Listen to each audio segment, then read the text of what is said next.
مدريال وعين ساق وبلاسرين ansixinta xeerka nidaamka ururada iyo axsaabta siyaasadda gobolku waa buuxa xogayntu ha akhrido xeerka qodobka ugu horeeya xeerka nidaamka ururada iyo axsaabta siyaasadeed xeer number 14 2021 qaybta koowaad qodobka guud qodobka koowaad waa magaca xeerkan waxaa loogu yeedhayaa xeerka nidaamka ururada iyo axsaabta siyaasadda xeer number 14 2021 qodobka labaad oo yarbixina guddi waxaa loola jeedaa guddida diiwaangelinta xashmarinta ururada siyaasadda iyo ansixinta asxaabta qaranka commission waxaa loola jeedaa komishanka doorashooyinka qaranka gobol degmo waxaa loola jeedaa gobolada iyo degmooyinka ku xusan xeer number 23/2019 urur siyaasadeed waxaa loola jeedaa koox muwaadiniin ah oo wadaaga fikir siyaasadeed oo isu diiwaangeliya urur ahaan si ay uga qayb qaataan doorashada tooska ah iyo ururada iyo asxaabta qaranka xisbiyo waxaa loola jeedaa xisbiyada qaran ee la ansixiyay si ay uga qayb qaataan doorashooyinka guud ee madaxtooyada golaha wakiilada iyo golayaasha deegaanka ajaanib waxaa loola jeedaa shakhsi kasta oo aan u dhalan jamhuuriyadda Soomaaliya Cabdiraxmaan warbaahinta dawladda waxaa loola jeedaa wargeysyada shinimooyinka telefishinada qaranka iyo nooc kasta oo warbaahineed oo dawladdu maamusho hantida dawladda waxaa loola jeedaa hantida guurtada iyo guurtada ay dawladdu leedahay nooc kasta ha ahaatee arjiga codsiga waxaa loola jeedaa foomka gaarka ah ee uu diyaariyo guddiga diiwaangelinta xashmarinta ururada siyaasadeed iyo ansixinta asxaabta qaranka oo faahfaahinaya shuruudaha laga rabo in uu buuxiyo urur siyaasadeed kasta oo isdiiwaangeliyey doorashooyinka qaranka waxaa loola jeedaa doorashooyinka guud ee ku tartama saddexda xisbi qaran doorasho toos ah waxaa loo jeedaa doorashada loo qabto ururada siyaasadeed ee isdiiwaangeliyey iyo xisbiyada muddada shahaadada xisbinimo ka dhammaatay hoggaan waxaa loola jeedaa gudoomiye ku-xigeenka xogayaha guud iyo xubnaha kale ee xeerka xisbigu tilmaamayo golayaasha sharciga waxaa loola jeedaa golayaasha dastuuriga jamhuuriyadda Soomaaliya kala ah golaha guurtida golaha wakiilada iyo golaha deegaanka xubin waxaa loola jeedaa xubin ka mid ah hoggaanka xisbiga guddiga fulinta golaha dhexe ama xisbi weynaha ruqsad waxaa loola jeedaa ogolaanshaha la siiyo ururada buuxiyey shuruudaha xeerkan guddidana u diiwaangelisay inay ka qayb qaataan doorashada tooska ah shahaado waxaa loola jeedaa caddaynta xisnimo ee la siiyey saddexda xisbi ee ku soo baxa doorashada tooska ah kana gudbay ururnimada siyaasadeed guddoomiye qodobka koowaad iyo ka labaad gacanta ayaa la dejin ilaa tirada dhammaato gacanta la dejiyo xildhibaanada diidari gacanta taageen ciidamo diidin xildhibaan baa ka aamusay guddoomiye muu codayn sidaas aan sax ku yahay diiwaangeliyey iyo xisbiyada haysta shahaadada xisbinimo si xeerkan waafaqsan ugana diiwaangashay guddiga diiwaangelinta xashmarinta iyo ururada ansixinta xisbiyada qaranka qodobka shanaad ujeedada xeerku waa kow in la helo xeer loo raaco hanaanka kala xulista xisbiyada ururada iyo diiwaangelintooda laba in lagu jireeyo mas'uuliyadaha guud ee xisbiyada hogaankooda iyo hanaanka xisbigashadooda saddex in lagu dhiso guddiga diiwaangelinta ururada asxaabta xisbiyada qaranka isla markaana waajibaadkooda lagu gudoomiyo saddexaad iyo afraad qolaaday hal xildhibaan baa diiday hal xildhibaan waa ka aamusay guddoomiye muu codayn qodobka afraad iyo shanaad saas oo sax ku yahay qaybta saddexaad xashmarinta ururada siyaasadeed iyo ansixinta asxaabta qaranka kow xeerkan waxaa lagu aasaasaya guddiga diiwaangelinta xashmarinta ururada siyaasadeed iyo ansixinta asxaabta qaranka ahna guddi madax bannaan laba tirada guddidu waa 7 xubnood oo ugu yaraan mid ka mid yahay sharci yaqaan saddex guddidu waxay iska dhex dooranaysaa guddoomiye ku-xigeen iyo ku-xigeen afar guddida waxaa lagu soo xulanayaa shuruudahan hoos ku qoran inuu muslim tahay kuna dhaqmo diinta islaamka inuu muwaadin yahay tahay da'diisuna ka yarayn 30 sano inuu yahay jir ahaan iyo caqli ahaanba u gudan karo xilkiisa inuu leeyahay aqoon waxbarasho oo gaarsiisan shahaadada koowaad ee jaamacadda first degree inaanu hore ugu dhicin xukun ciqaabeed oo kaba dambays ah oo maxkamadda horteeda kaga cadaatay 5 sano u dambeysay inuu yahay xilkaas dhaqankiisa iyo akhlaaqdiisuna toosan yahay shakhsi ku tifoobay dhexdhexaadnimo inuu leeyahay waa aragnimo shaqo maamul oo dhan 5 sano ugu yaraan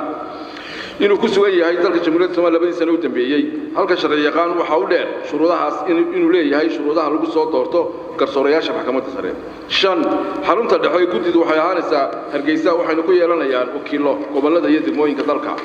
6 gudida waxa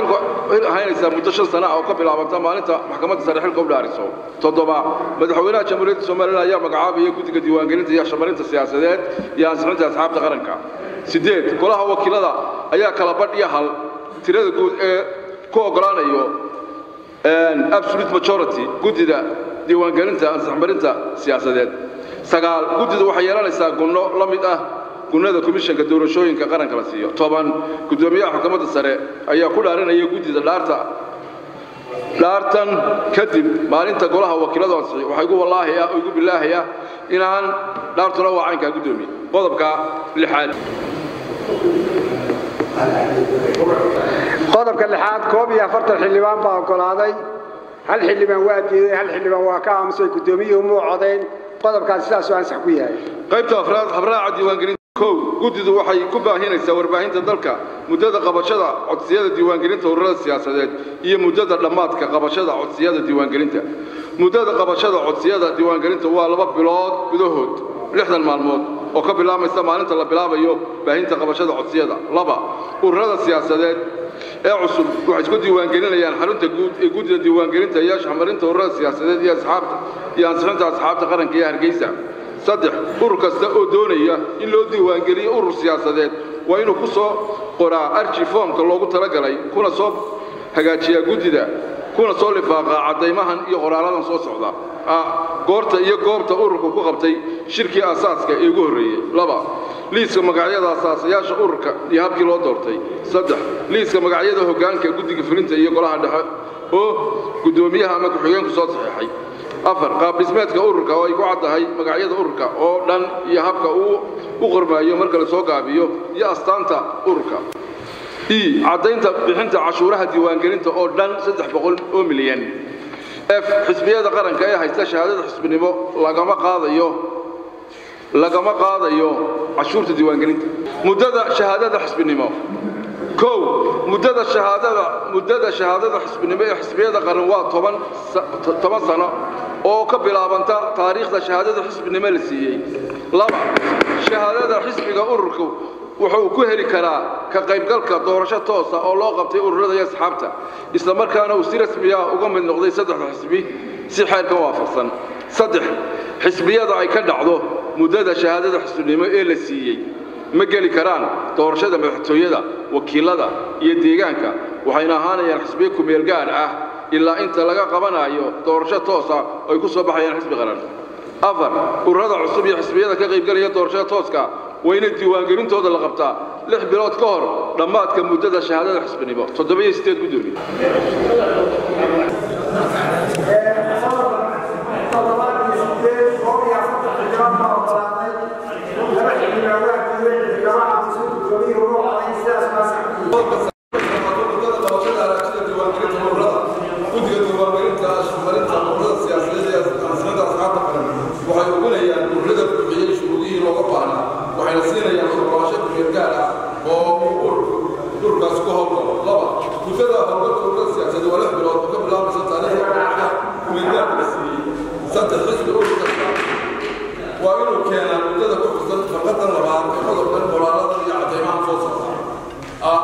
qabashadii shuweynihii ee ururka ama xisbiga meeshii ugu qabtay taariikhii uu qabsaday iyo wixii ugu weynaa ay qabteen sida liiska magacyada xubnaha golaha dhexe guddiga fulinta iyo magacyada hoggaanka xisbiga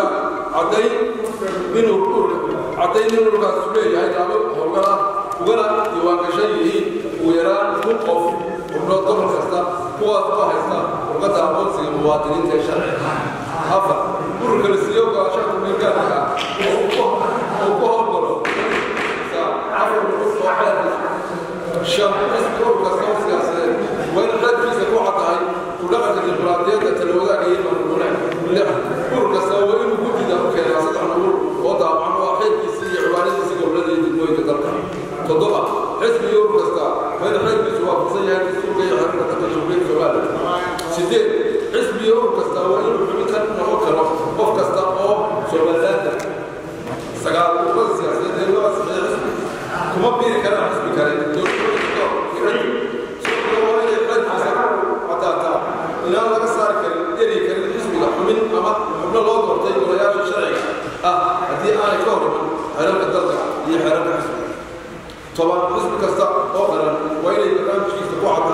qiyaasa sugidda nabadgelyada deganaanshaha iyo xasiloonida dalka b horumarinta waxbarashada iyo diinta c horumarinta caafimaadka iyo fayadhowrka d daryeelka iyo ilaalinta deegaanka e dhaqaalaynta iyo soo saaridda khayraadka dabiiciga dalka f horumarinta cilmiga iyo teknolojiga dhiirigelinta dhalinyarada iyo haweenka ee ka qayb qaadanaya siyaasadda dalka ilaalinta dastuurka iyo xeerarka dalka gudoomiye qodobkaas ahaa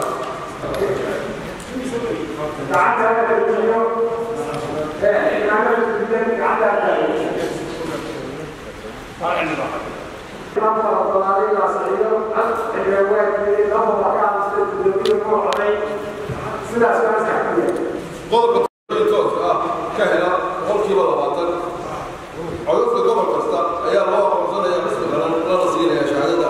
aqoonsiga xisbinimo laba haddii hal xisbi oo keliya ku guulaysto doorashada oo ka helo boqolkiiba 20 codadka gobol kasta guddidu waxay u aqoonsanaysaa xisbi qaran isaga iyo labada xisbi ee ku xiga isugeynta codadka boqolleyda gobol kasta saddex haddii ay isleekaadaan tirada boqolleyda gobol ee laba ama ka badan waxaa lagu kala saaraya siday u kala helaan siday u kala bataan tirada guud ee codadka afar haddii ururada siyaasadeed midna gaari waayo boqolkiiba 20 waxay guddidu u aqoonsanaysaa xisbiya qaran saddex xisbi ee ugu tirada badan codadka doorashooyinka boqolleyda gobolka boqolleyda gobolada dalka shan 10 sannadood mar baa la abuuri karaa urur siyaasadeed si waafaqsan xeerkan hase yeeshee waa in urur siyaasadeed la abuuri karaa 6 bilood ka hor maalinta la qabanayo doorashada waxyaabaha ka reeban xisbiyada urur waxaa ka reeban xisbi urur kasta inuu u soo gudbiyo guddida war bixin been ah ma khaldan laba xisbiga kama muuqan karto xeerkiisa qodobo ama qodob ka hor imanaya dastuurka iyo shareecada islaamka saddex xisbiga urur kasta waxaa ka reeban inuu dhaqaalo ka helo ila shisheeye afar xisbiga urur kasta waxaa ka reeban inuu hantida qaranka somalilan u adeegsado ama u isticmaalo howlaha u gaarka ah ee doorashooyinka shan xisbiga urur kasta waxaa ka reeban inuu adeegsado koox ama ciidan hubaysan oo uu ku fushado danihiisa gaarka ah lix xisbiga urur kasta waxaa waajib ku ah inay hoggaanka xisbiga ururka guddiga fulinta iyo golaha dhexe u soo doortaan si daahfuran oo dimuqraadiyada tobnaada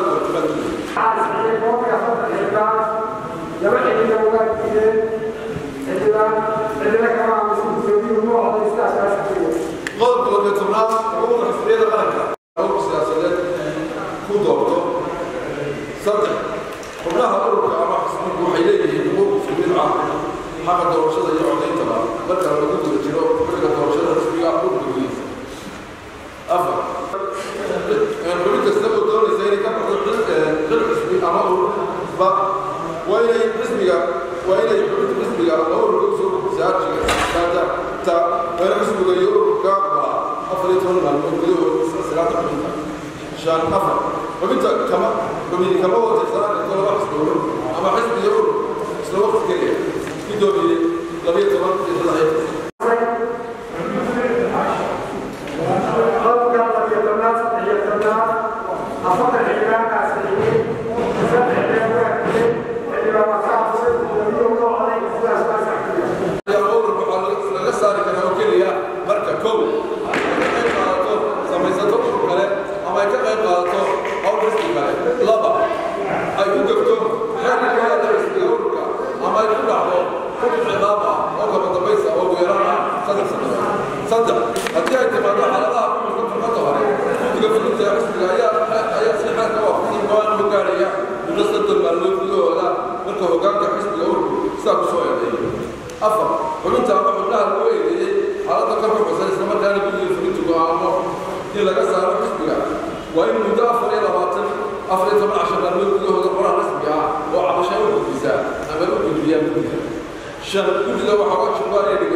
شريطه مدة مشرحة مدحوينها حديقة مدحوينها يبدو بيها كو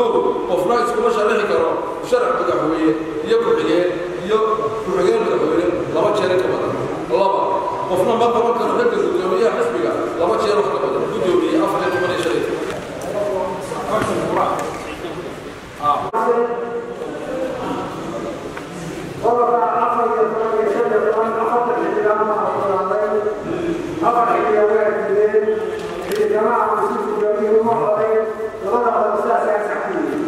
قادر كل حين تبغى معقدة يا حماسات هي قبل سمعت كور بسياستها تبغى تبغى معقدة يعني فلانتا تبغى الصراحة هي معقدة يا سكالي تبغى تبغى يا شباب كور بسياستات يأخذ طلبات طلبات كهذا يثبت الكهوجاك الشروط السياسية قدومية اللي هي تبغى إلى مطار.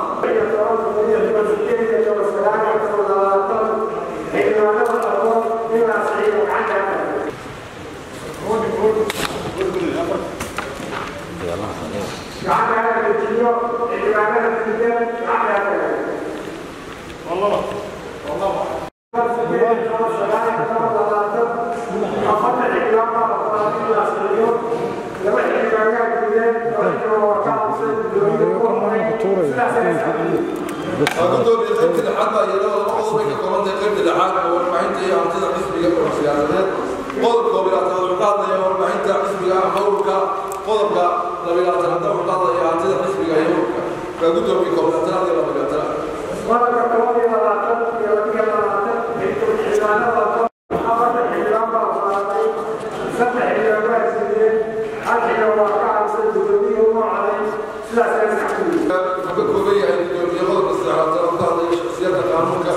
حسبيada afar iyo labaatan ganaax ay xaqiiqo xalka shan iyo labaatan afraad saddex qodob oo isku saxayaan tanaad iyo shaqada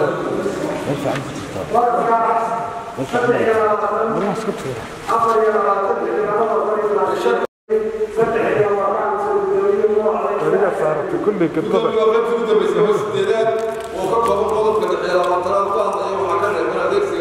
deegaha dawladdu siiso xisbiyada qodobyo laba talab saaxiibka sideed laba talab oo xisbiga dhaca ama ururada u gudbaayo xisbi sagaraadada watayintii amrita xisbiyada qaranka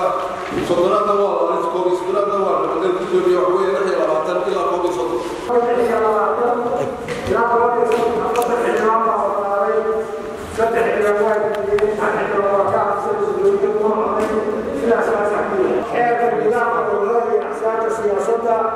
حيثوجين تودي اللي أراد إلا صحيح عنها كذا عنها كذا اللي أراد جدا عنها كذا لا عنها كذا اللي أراد كذا مصير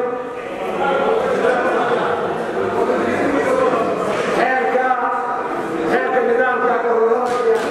هي أحسن سياستها أفضل الإمام أبراهيم سبع واجدين الله كعب سيد الدنيا ومعلم حياة سياسة